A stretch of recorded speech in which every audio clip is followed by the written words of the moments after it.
Day 22, coming at you. It's me, Kazbot, for 100 Days of Making Comics, working on my independent kaiju comic, creator-owned, creator-created, creator... the Horror A4.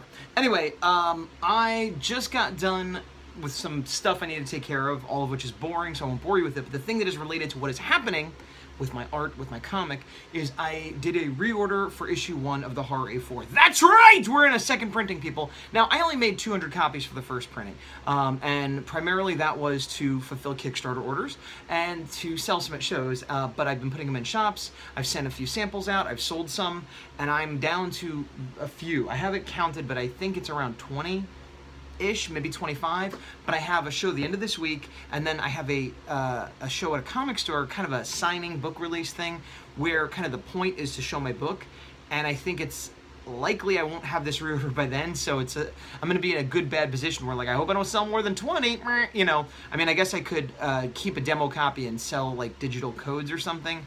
I don't think it's going to be a problem, but I reordered. I don't think they'll arrive in time, but I also didn't expect to be out of these when I booked this signing like a month and a half ago. Regardless, it's a good problem to have, and I did a reorder through Kablam. Now, I only did 50, and I think that'll be fine because I've, you know, like I said, I've gotten it at all the shops, and most people that know me personally got it, so it's just the occasional Etsy sale, the occasional show sale, which, as we've seen, have not been a lot, but enough that I want to have a few to stock that. The difference is going to be, if you already have one from the Kickstarter, or if you just bought one recently, it is a first printing. So this next one is a second printing for those that care about such things. On the inside front cover, instead of saying first printing, it will say second printing. But more noticeably, and more objectively different and better for the first printing, is because of the Kickstarter stretch goal, I had artwork on the back cover. I didn't do an ad, and I created original artwork for that back cover. This second printing is going to have a full-page Kablam ad to save costs, because now I'm not using that Kickstarter stretch money. It's more profits from what I've sold, so I have to be economical and more business-like, and I have to forego the art for the ad, and it makes a big difference. To give you an idea, the original book, when I printed it and did all the shipping and everything, it was coming out to about $250, $270 per issue cost, and I was selling it for $5. So that means if somebody bought it directly from me, I made between $225 and $250 an issue. If you paid shipping, it was like, that was exactly what shipping cost, so I didn't make any money on that. So when I was selling them for $10, that was the cost to buy the shipping envelope and ship it. So, you know, it's kind of a bummer because people would pay me $10 and I'm making like $225 to $250. That's the nature of the business. I accept that. But what really stinks is when I sell it to shops. Consignment's a little different because sometimes I get more, but when I sell it outright to shops, which is kind of how I prefer because then it's done and I don't have to check up on it, and but I typically get half cover, which is sort of industry standard. I mean, maybe some do better or worse, but that's what I get. So when I sell it for half, that means I'm either completely breaking even on printing and making nothing, or losing 25 cents. Now, I could do that because of the Kickstarter funded it, so it's not money out of my pocket, but it's still money that was in like the war chest from the Kickstarter that is now gone or slightly diminishing or whatever.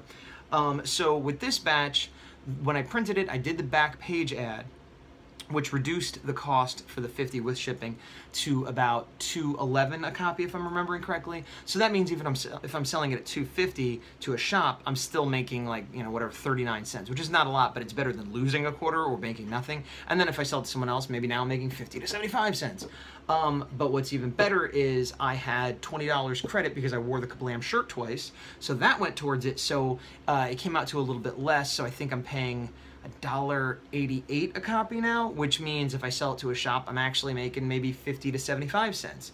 And these margins are razor thin, which, you know, if I was printing a bigger print run of 1,000, 2,000 and going through a traditional silkscreen place or something like that, I know I could get the books cheaper, but I don't have that kind of volume to move. I don't have the storage space for it, and, you know, I mean, arguably if I got 1,000, maybe in a few years I'd sell 1,000, but I don't want to be storing boxes for years. So I'm trying to get what I'm going to sell, and, you know, the fact that I'm selling more than 200 is amazing to me and great, but I'm not so delusional as to think, well, now I better get 1,000.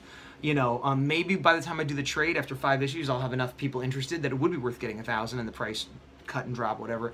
But for now, it's a thing where I have to charge a slightly higher price than, you know, standard publishers, and I'm making way less than standard publishers, so we all lose. But like I said, with this version, the cost to me is a little bit less, so, you know, I'll make a little bit more, but unfortunately it has the ad on the back.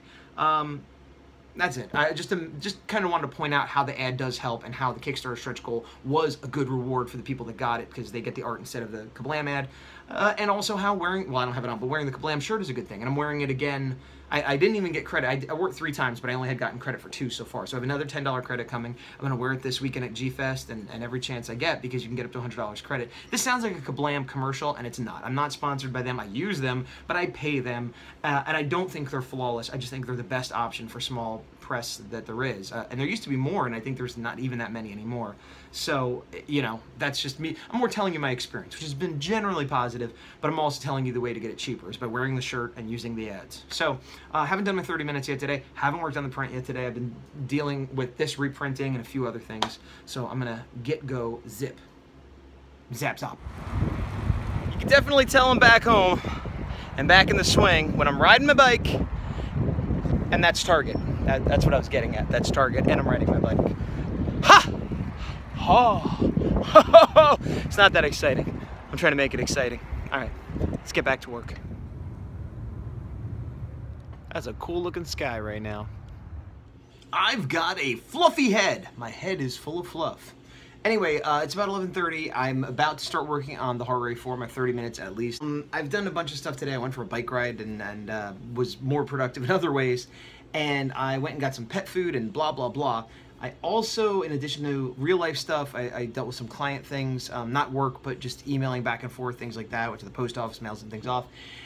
And I started working on my Godzilla Night print, which I really want to have done in time. I feel like I should shift into, you know, a mode of hardness, of a core with the hard, which I won't say because I'm not shifting into that mode because I can't. After all the running around I've been doing, it'll kill me. I'm just now feeling normal. But nevertheless, I am approaching this with all earnestness and intention to finish. Yes, let me show you. This is a rough. I actually started this rough a while ago and forgot about it, but when I was looking through my files, I found it. And I sort of had a few different roughs, and this is the one I like the best, which is Mothra fighting Godzilla. Now, the movie they're showing is just Mothra, but again, the ones that seem to do better print-wise are where there's a battle. And that's what I enjoy more, too, because it's telling a story.